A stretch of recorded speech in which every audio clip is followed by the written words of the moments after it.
2025 SLST group C group D গুরুত্বপূর্ণ update রয়েছে। Please তোমরা ভিডিওটা মন দিয়ে দেখবে, প্রত্যেকটা প্রশ্নের উত্তর পেয়ে যাবে। গ্রুপ সি কাট অফ ডিটেলসে দেখাবো, category wise, region wise. Group ডির কাট অফ ডিটেলসে দেখাবো, ক্যাটেগরি ওয়াইজ, রিজিয়ন ওয়াইজ। তোমাদের জয়নিং কবে শুরু হবে, মানে জয়নিং কবে থেকে, ইন্টারভিউ কবে শুরু হবে, রেজাল্ট কবে দেবে। তো শুরু করা যাক। সবার প্রথমে আমি তোমাদের বলে দিচ্ছি, তোমাদের রেজাল্ট, গ্রুপ সি গ্রুপ ডির রেজাল্ট পুজোর আগে, অক্টোবরের 15 তারিখ থেকে পুজো শুরু হবে, স্কুল বন্ধ হয়ে যাবে, তার আগেই তোমরা রেজাল্ট পেয়ে যাবে। ওই সেপ্টেম্বরের শেষে অক্টোবরের 15 তারিখ থেকে ওই মাঝখানের মধ্যে তোমরা রেজাল্ট পেয়ে যাবে, প্রবল সম্ভাবনা রেজাল্ট, ঠিক আছে। আর তোমাদের তাহলে রেজাল্ট তোমরা পেয়ে গেলে, তারপর তোমাদের হচ্ছে কি বলে ইন্টারভিউ লিস্ট বার হবে, মানে কাট অফের ভিত্তিতে তোমরা ডাক পাবে। তাহলে তোমাদের ইন্টারভিউ কবে শুরু হবে, কাট অফ তো আমি ডিটেলসে দেখাবো, গ্রুপ সির কাট অফ, গ্রুপ ডির কাট অফ ডিটেলসে দেখাবো। তার আগে আমি তোমাদের বলে দিচ্ছি তাহলে তোমাদের ইন্টারভিউ কবে থেকে শুরু হবে। রেজাল্ট পুজোর আগে, অক্টোবরের 15 তারিখের আগে তোমরা পাবে, সেপ্টেম্বরের শেষে অক্টোবরের আগে, এই 15-র আগে। ক্লিয়ার? তোমাদের ইন্টারভিউ শুরু হবে, তোমরা ধরে রাখো এই তোমাদের কি বলে ডিসেম্বর, কারণ সেপ্টেম্বরেই এই সেপ্টেম্বরে কিন্তু ইন্টারভিউ শুরু হবে 9-10-এর। তাদের চলবে, একটু চাপটা কমে যাবে ডিসেম্বরের দিকে, তোমাদেরও তখন শুরু হয়ে যাবে। ডিসেম্বর তোমরা আশা করতে পারো, December group C group D. এবার এই মুহূর্তে সবচেয়ে বড় চাপ কিন্তু 9, 10, 11, 12 নিয়োগটা, যেটা সুপ্রিম কোর্টের অর্ডারের ভিত্তিতে। তাদের এক্সটেনশন হচ্ছে, এমএ ফাইল করেছে, তো এসএসসি চেয়েছে এই তোমার 2027 30 এপ্রিল পর্যন্ত, 30 এপ্রিল পর্যন্ত এসএসসি চেয়েছে। তো তার মধ্যে তাদের নিয়োগ হয়ে যাবে। তো তাদের পরেই তোমাদেরও নিয়োগটা হবে। তোমাদের তো আর সুপ্রিম কোর্টের অর্ডার নেই যে এর মধ্যে নিয়োগ করতে হবে, ওদেরটা করতে হবে। তো ওদের পরেই তোমাদের হবে, ওদের পরেই। তো তোমরা ধরে রাখো তোমাদের রেজাল্ট হচ্ছে পুজোর আগে, মানে অক্টোবরের 15 তারিখে আগে, 15 তারিখ থেকে ছুটি, তার আগেই তোমরা পেয়ে যাবে।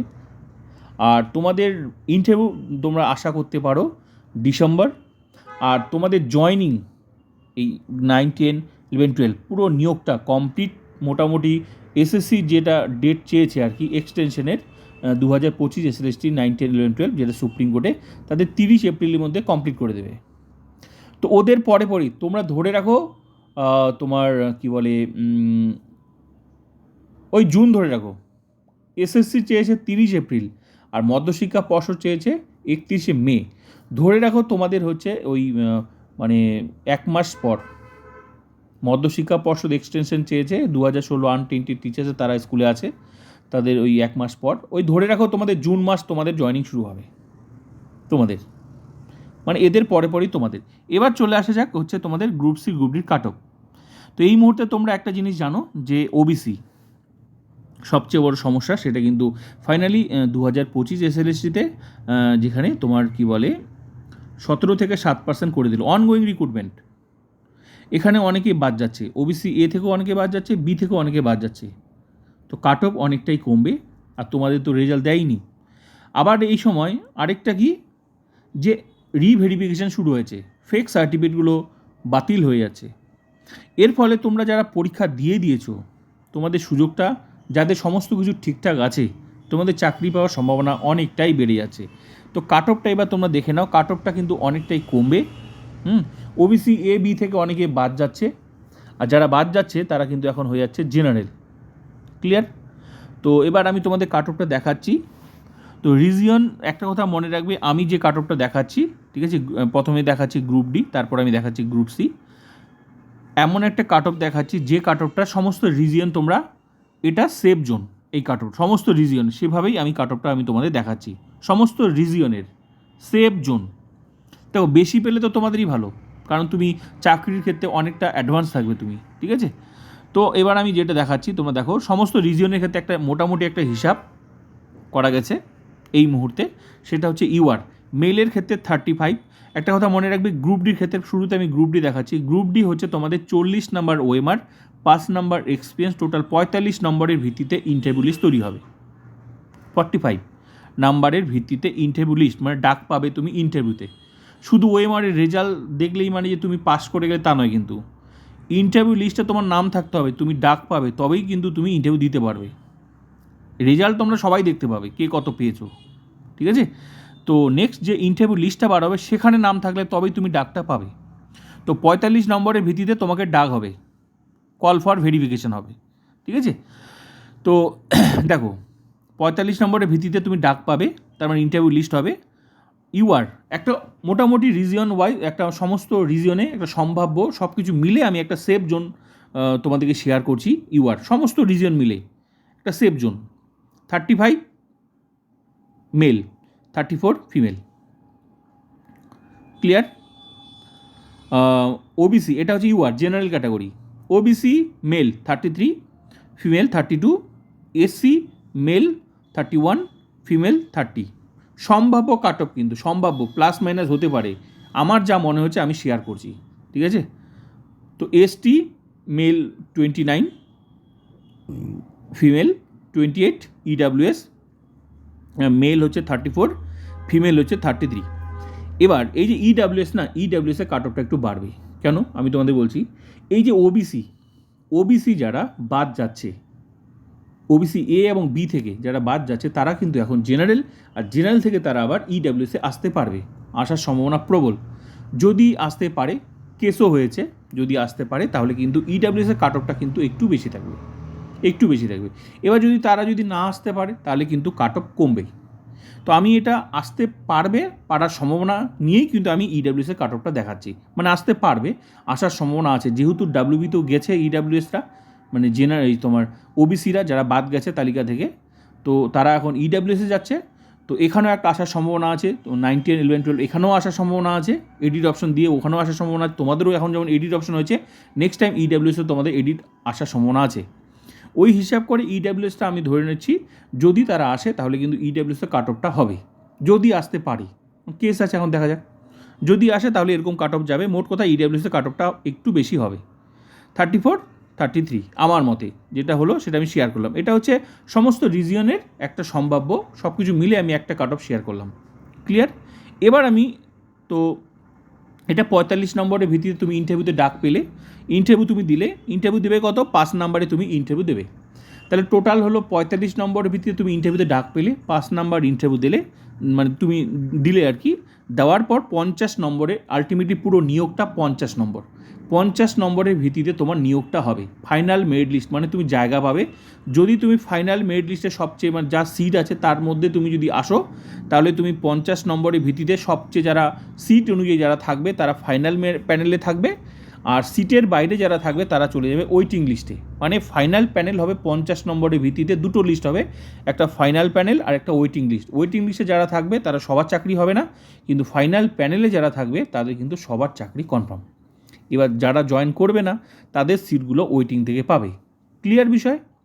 তো 50 নম্বরের ভিত্তিতে দুটো লিস্ট হবে ইন্টারভিউ দেওয়ার পর, একটা ফাইনাল প্যানেল, একটা ওয়েটিং লিস্ট। আর ফাইনাল প্যানেলে যাদের নাম থাকবে তাদের সবার চাকরি কনফার্ম, আর ওয়েটিং লিস্টে যাদের নাম থাকবে তাদের সবার চাকরি কিন্তু কনফার্ম হবে না। তো আলটিমেটলি যারাই ইন্টারভিউ দেবে সবারই নাম হয় ফাইনাল প্যানেলে থাকবে, না হলে ওয়েটিং লিস্টে থাকবে। ক্লিয়ার? যে কোনো এক জায়গায় থাকবে। ক্লিয়ার হয়ে গেল? এটা হলো গ্রুপ ডি। এবার হচ্ছে গ্রুপ সি। তার মানে সবাই চেষ্টা করবে যে নাম্বারটা বেশি পাওয়ার ইন্টারভিউতে, যাতে ফাইনাল প্যানেলে জায়গা করা যায়। ফাইনাল প্যানেলে জায়গা করলে চাকরিটা কনফার্ম হয়ে যাচ্ছে। হ্যাঁ, কিন্তু ওয়েটিং থেকেও চাকরি হবে, কিন্তু সবার চাকরি কিন্তু ওয়েটিং থেকে হবে না। আর ফাইনাল প্যানেলে নাম থাকলেই 100% তোমার চাকরি কনফার্ম। এই জন্য ইন্টারভিউটা very very important part. Clear হয়ে গেল? এবার আসছি, তাহলে এটা সমস্ত রিজিয়ন মিলে একটা সম্ভাব্য কাট অফ আমি দেখালাম। হ্যাঁ, আমার যা মনে হলো আমি শেয়ার করলাম। এবার হচ্ছে গ্রুপ সি। দেখো গ্রুপ সিটা অল রিজিয়ন, সমস্ত রিজিয়ন ওয়াইজ একটা সম্ভাব্য কাট অফ, সমস্ত কিছু মিলে একটা সম্ভাব্য কাট অফ আমি শেয়ার করছি। তো গ্রুপ সিতে টোটাল 75 নম্বরের ভিত্তিতে তোমাকে ডাকবে ইন্টারভিউ দেওয়ার জন্য। 75 নম্বর, 60 number OMR, academic 10 number, experience pass, total 75 নাম্বারের ভিত্তিতে ইন্টারভিউ লিস্ট তৈরি হবে। সেখানে যাদের নাম থাকবে তারাই ইন্টারভিউ দিতে পারবে। তো সম্ভাব্য কাট অফ তাহলে কী হতে পারে? সম্ভাব্য অল রিজিয়ন, সমস্ত রিজিয়ন মিলে একটা সম্ভাব্য কাট অফ শেয়ার করছি। UR unreserved general category, male 63, female 62, OBC male 61, female 60, SC male 59, 58 female, আর এসটি মেল 50 আর ফিমেল হচ্ছে 48, ইডাব্লিউএস মেল 62, ফিমেল 61। এই যে বললাম ইডাব্লিউএসের ব্যাপারটা একটু আলাদা হয়েছে এবার এখন, কেন? কারণ ওবিসি থেকে তারা যারা বাদ যাচ্ছে তারা ইডাব্লিউএসে চলে আসবে, এর ফলে ইডাব্লিউএসের কাট অফটা কিন্তু বাড়ার সম্ভাবনা আছে, সেই হিসাবে এটা কাট অফ। এবার যদি কোর্টের নির্দেশ থাকে না তারা যেতে পারবে না, তাহলে কাট অফটা কমবে। আর যদি আসার সম্ভাবনা যেটা আছে, সম্ভাবনা নিয়ে আমি এই কাট অফটা দেখাচ্ছি, যদি এবার না আসতে পারে তাহলে কাট অফ কমবে, আর যদি আসে তাহলে কাট অফটা বাড়ার সম্ভাবনা আছে, সেই হিসাবে আমি কাট অফটা দেখাচ্ছি। কারণ ডাব্লিউবি তো আসছে, এডিট অপশন দিয়েছে, ওখানে যাচ্ছে। তো আলটিমেটলি কী বলে, যদি 9, 10, 11, 12 আসে তাহলে ভাববে যে তোমাদেরও আসবে, আর যদি ওখানে আসার রাস্তা বন্ধ হয়ে যায় তাহলে তোমরাও ভাববে তোমাদের এখানেও মানে ওবিসি এ বি যারা বাদ যাচ্ছে তারা আসতে পারবে না, তাহলে সেই হিসাবে তোমাদেরও কাট অফ কমবে, ইডাব্লিউএসে যারা আছো। ক্লিয়ার? কিন্তু মূল বিষয় হলো অনেকেরই এখন ফেক সার্টিফিকেট আছে, সেটা যে কোনো সার্টিফিকেট, রিভেরিফিকেশনে অনেক সার্টিফিকেট বাতিল হচ্ছে, অনেক সার্টিফিকেট, ঠিক আছে? তো এখানেও কিন্তু সার্টিফিকেট যাদের জেনুইন আছে তারা আশা করতে পারো ভালো পরীক্ষা দিয়েছো, চাকরি তোমাদের হবে, ঠিক আছে? তো 75 নম্বরের ভিত্তিতে ইন্টারভিউ হবে। তো এটা সম্ভাব্য কাট অফ আমার যেটুকু মনে হলো, সমস্ত রিজিয়নের একটা সম্ভাব্য কাট অফ শেয়ার করলাম। এর থেকে যদি তোমার বেশি থাকে অবশ্যই তোমার প্লাস পয়েন্ট, সেটা তোমার চাকরির ক্ষেত্রে আরও আরও অনেকটা এগিয়ে থাকবে ফাইনাল প্যানেলে জায়গা করতে, তাই না? তো আমার যেটুকু মনে হলো সমস্ত রিজিয়নের একটা সম্ভাব্য কাট অফ আমি শেয়ার করলাম। এবার দেখো ইন্টারভিউ হবে তাহলে কত, 75 নম্বরের ভিত্তিতে তুমি ডাক পেলে 10 নম্বর ইন্টারভিউ হবে, আর 15 নম্বর টাইপিং, টোটাল কত হলো 25 নম্বর। এই 25 নম্বর আরও যোগ হবে ফাইনাল প্যানেলের ক্ষেত্রে, তাহলে আগের 75 আর এখানে 15 আর 10, এই 25-এর মধ্যে ভালো নাম্বার পেতে হবে, পেলে 100 নম্বরের ভিত্তিতে তোমার ফাইনাল প্যানেল প্লাস ওয়েটিং হবে। এই 100 নম্বরের ভিত্তিতে সিটের ভিত্তিতে যারা সবচেয়ে বেশি নাম্বার থাকবে তারা চলে যাবে ফাইনাল প্যানেলের সিটের হিসাবে, আর সিটের বাইরে যারা থাকবে তারা চলে যাবে ওয়েটিং লিস্টে। এবার তার মানে ফাইনাল প্যানেলে যার নাম থাকবে তার চাকরি কনফার্ম। তো এই জন্য যে যত এই মুহূর্তে রিটেন প্লাস একাডেমিক এই 75 নম্বর যার যত বেশি নাম্বার থাকবে তার চাকরি ততটা অনেকটা এগিয়ে থাকবে। তারপর আবার ইন্টারভিউ প্লাস টাইপিং, এখানে আবার যতটা নাম্বার পাবে তার থেকে অনেকটা এগিয়ে, মোট কথা সিটের হিসাবে ফাইনালি ইন্টারভিউ দেওয়ার পর 15 আর 10 ইন্টারভিউ দেওয়ার পর টোটাল এদিকে 25, আর আগের 75 নম্বর যে যত পেয়েছে মানে ডাক পেয়েছে, 100 নম্বরের ভিত্তিতে শেষে একটা ফাইনাল প্যানেল হবে, মানে সিটের ভিত্তিতে ফাইনাল প্যানেলে জায়গা থাকবে সিটের হিসাবে, আর তার বাইরে যারা থাকবে তারা চলে যাবে ওয়েটিং লিস্টে। এবার ফাইনাল প্যানেল নাম থাকলে তোমার চাকরি কনফার্ম।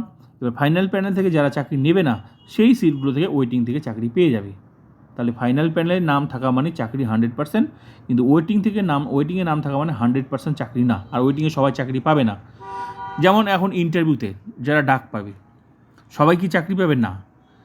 তো যারা ইন্টারভিউতে ডাক পাবে তাদের নাম যে কোনো এক জায়গা থাকবে, হয় থাকবে ফাইনাল প্যানেল, না থাকবে ওয়েটিং লিস্ট, এক জায়গা থাকবেই। কিন্তু যারা এই রেজাল্ট দেখবে, রেজাল্ট দেখা মানেই তোমার কিন্তু তোমার এই যে রেজাল্ট দেবে ওএমআরের রেজাল্ট, এটার রেজাল্ট থাকা মানে তুমি ইন্টারভিউতে ডাক পাবে না।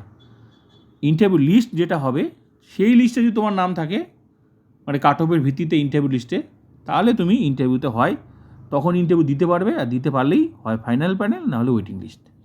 তো ইন্টারভিউতে 25-এর মধ্যে ভালো নাম্বার পেলে আর আগের 75 যোগ করে 100 নম্বরের ভিত্তিতে সবচেয়ে যাদের বেশি নাম্বার থাকবে তারা চলে আসবে ফাইনাল প্যানেলে, আর তার বাইরে যারা থাকবে, সিটের বাইরে যারা থাকবে তারা চলে যাবে ওয়েটিং লিস্টে। তো এই হলো গ্রুপ সি গ্রুপ ডি সম্ভাব্য কাট অফ, আর পুরো সিলেকশন প্রসেস আমি ডিটেলসে দেখালাম, বাকিটা সময় কথা বলবে, ঠিক আছে? তো দেখা যাক। তো সম্ভাব্য কাট অফ আমার যেটুকু মনে হয়েছে আমি শেয়ার করলাম। তো ভিডিওটা ভালো লাগলে like comment subscribe and share.